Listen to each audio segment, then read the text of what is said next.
This is TWiT. Hey, Simon, thank you for joining us. I know it's the middle of the night.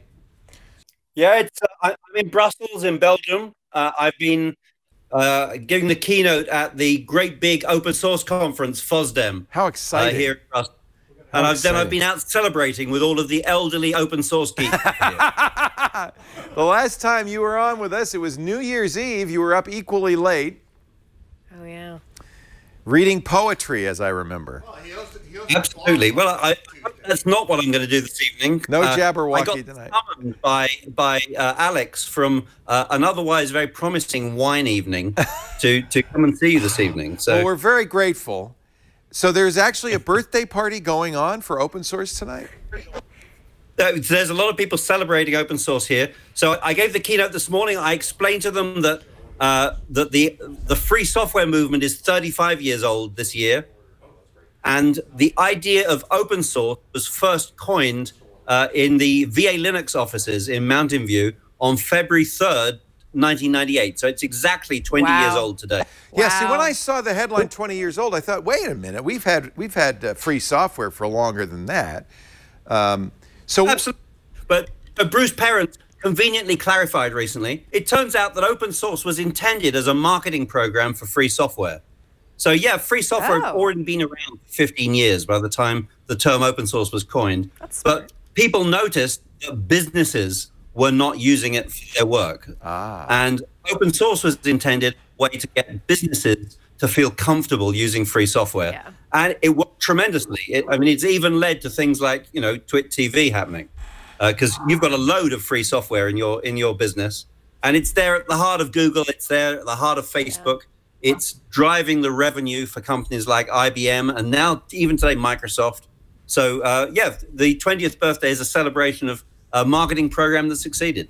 It is really amazing. And actually, when you say the word Microsoft, hell literally, well, didn't literally, but close to froze over last year when Microsoft announced that it was going to make Linux available on Azure and it was going to embrace open source. This was a hated rivalry 20 years ago. Yes, but they really didn't have a choice because they've taken a strategic decision to make their company move towards cloud-based offerings like Office 365. And if you're going to do that, you've really got no choice but to run open source and free software because all the best software for doing scalable cloud solutions is open source. Yeah. And so Microsoft decided that if they were going to pursue that strategy, they were going to have to make their peace with what they had previously considered to be the devil.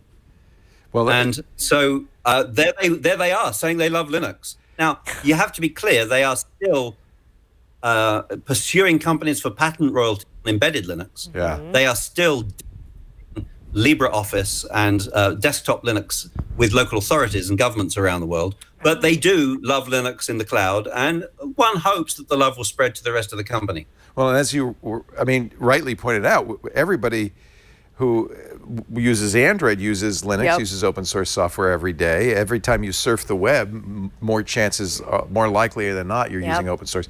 So in a way, really, this is not just the 20th anniversary of the OSI. This is a victory party you're having today. I think that it is. You know, the keynote that I gave this morning was about start of the third decade of open source. And at the start of the third decade, really, open source has become the dominant way of doing software in the enterprise. Open source is running the internet. Open source is essential for the new technologies that happen. You can't do IoT without open source. Yeah, you can't do cloud without open source. And so really the big questions are, well, how is it going to cope with all of this influx of corporate interest? And I think the interesting questions are how the communities cope with the corporations coming in and being their friends. Yeah. What are the challenges open source faces going into its third decade? I think one of the challenges that it faces is the challenge of scaling up. A lot of the new projects are happening in trade associations like the Linux Foundation and like OpenStack. And those organizations sell membership. And like any organization that sells membership, they give more favors to the people who pay more. And there are still a lot of individuals and small businesses involved in open source projects. And finding a balance between the corporate dynamic and the presence of very important individual contributors and small businesses, I think is going to be a real challenge for the open source movement. It's interesting. Here we are. Lately, there's even been calls for Intel, but thanks to the Meltdown Inspector, to open source its microcode. That maybe even hardware needs to be open source as well as software. I think it's more, well, a lot of hardware is being open sourced. The situation with Intel is more complex because they're already using open source. You know, that the controller that is sitting inside every chip, ring -1 and ring -3, already running Minix under an open source license. That's the Intel management engine. Yeah. And the real question is less to do with whether they open source all the code, and more to do with their overall transparency with their customers and with the global community. Because what else is lurking in those chips? You know, what are we going to discover next month is running a ring -5? Isn't that exciting? Do you find that the interest in open source, that the support for open source, particularly among developers, is growing? I think that we're seeing the open source community continuously growing now. Yeah. So FOSDEM here in Brussels is now at capacity. Nice. It's a huge venue and it can't take any more people.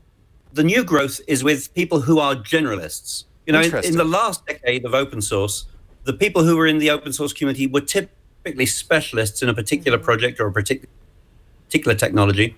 The people who are coming into the world of open source are being asked by their companies to build complete stacks of software, to integrate many open source projects to solve problems. So the growth of the community is more from people who are integrating many different projects together, and that means the character of the growth is different. It's now less little isolated pockets to developers, and now big rafts of people who are generalists across many projects. And I think that is going to lead to more growth, and I think it's going to lead to a different character of the open source community in this decade. Simon, I know an open source beer, free as in free beer, is waiting for you. I thank you for taking a little time from FOSDEM. Congratulations. It's a great feeling to know. I mean, a past president of OSI, Bruce Perens is still there, involved, and Eric Raymond's still involved in it. I just feel like open source, I think we can finally declare victory, and I think that is fantastic. Congratulations. Great thing. Thank you for your congratulations. And I just want to tell all your viewers, they should be watching Floss Weekly on Wednesdays. I agree. It's our open source show, free Libra and open source software. It has a rotating panel, but of course Randall Schwartz is the one of the more regular hosts. It was started actually by the guy in charge of open source at Google today, Chris DeBona. So we're here in FOSDEM. I was drinking wine with him last night. Nice. So that's wonderful in the industry too. Simon, always a pleasure to talk to you. We haven't talked to Simon since one of our New Year's Eve shows where he read us the Jabberwocky. And actually, we just saw it again because we were rerunning it for New Year's. Simon, thank you so much. Congratulations. Happy birthday. Happy birthday. Take care. Simon Phipps, former president of the Open Source Initiative. He was, we should give him a lot of credit, one of the guys at Sun who was responsible for taking Solaris open, for taking Java open.